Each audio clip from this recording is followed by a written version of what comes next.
So at this time, I really want to add my rant because there's not enough fly.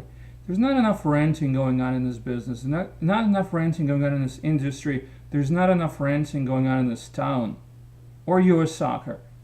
With that in mind, so last night the U.S. failed to qualify for the World Cup. Not only did they fail, which was bad enough in and of itself, they failed by losing the final match of their qualifying stage against Trinidad and Tobago. Now, ELO, which is, or I should say ELO, which is a rating formula similar to power rating in NCAA and so on and so forth, rated Trinidad and Tobago somewhere around 100th in the world rankings. The United States was ranked in the mid-20s. And what's worse, the United States went out and played Trinidad and Tobago's backup team. These wasn't players in the field weren't starters. They were backups. They were playing in the minor leagues in the United States, and like USL, NASL. They were playing in Trinidad and Tobago. So this was just a team of amateurs mostly, or really low-paid professional players. The United States, for better or for worse, has a team of full pros that are in MLS or in Europe. Some of them making far too much money for their contribution in the field. Michael Bradley is making $6 million a year. Josie Altidore 4, Clint Dempsey around 5, and this is just ridiculous amount of money that is given out to them by MLS. And so they go to Trinidad and Tobago. They just half-ass it through the whole match. There is no pride. There is no intensity. They just waltz around as if nothing happened. And the problem that happens within that game, if we're addressing just the game, is that there were some very odd goals, but they still got outplayed for most of the match.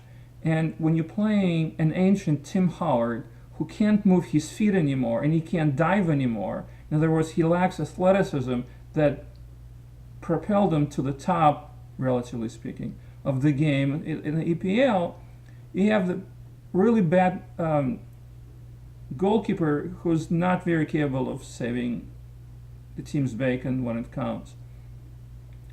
And the rest, of course, is on Bruce Arena, who is, to put it mildly, pretty much an incompetent coach. Once he was found out by other coaches, by his opponent, his winning percentage went down. In other words, team began to prepare for the United States, and he couldn't solve that. He didn't realize his next step. Everybody knows how to play chess. Well, right? So you make a couple of moves, and then the other guy makes a couple of moves, okay, one at a time. But then it becomes, the chess play is that you react to what the other person is doing. And Bruce Arena never really reacted. In fact, he made a substitution by putting in a defensive player when they needed a goal to tie. You don't put in a defensive player when you need a goal to tie. A few months ago, I posted that Bruce Arena's achievement in MLS was largely tied to the fact that LA Galaxy was very well paid. It had a $20 million payroll, and so when it was competing against teams with a $4, $5, $6 million payroll, of course, better players earned them more points. That gave them the benefits, like Manchester United playing Swansea. Manchester United has more players, has better record. Its coach is expected to have a better record than Swansea. And Arena did not show that he was that much better than other MLS coaches, which aren't that good anyway. And the worst case against Arena was a couple of years ago when he took Galaxy to Mexico to play Santos Laguna in a home and away series in the CONCACAF Champions League. And he got wiped 4-0. It was a pretty decent Santos team, but it was still a Mexican team whose payroll, at least starting payroll, was about $600,000 to $700,000 per starter. So, it's maybe $8 to $10 million. And Bruce Arena went in with a $20 million payroll, and he got wiped. He got destroyed. I mean, when Manchester United goes to, Switzerland or, Slovenia, but they go to Switzerland or Denmark or any kind of decent but smaller leagues, They're not expected to lose at all. Arena didn't just lose, he got destroyed.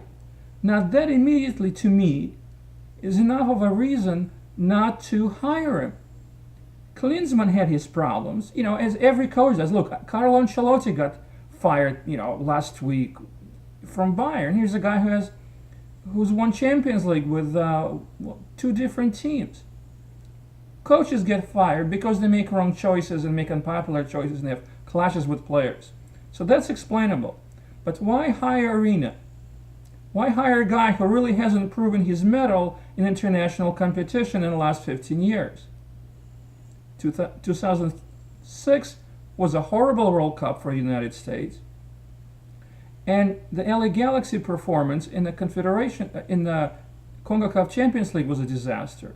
So you hire a coach of two disasters? Why? We'll talk about that later, because that was one of the worst moves ever.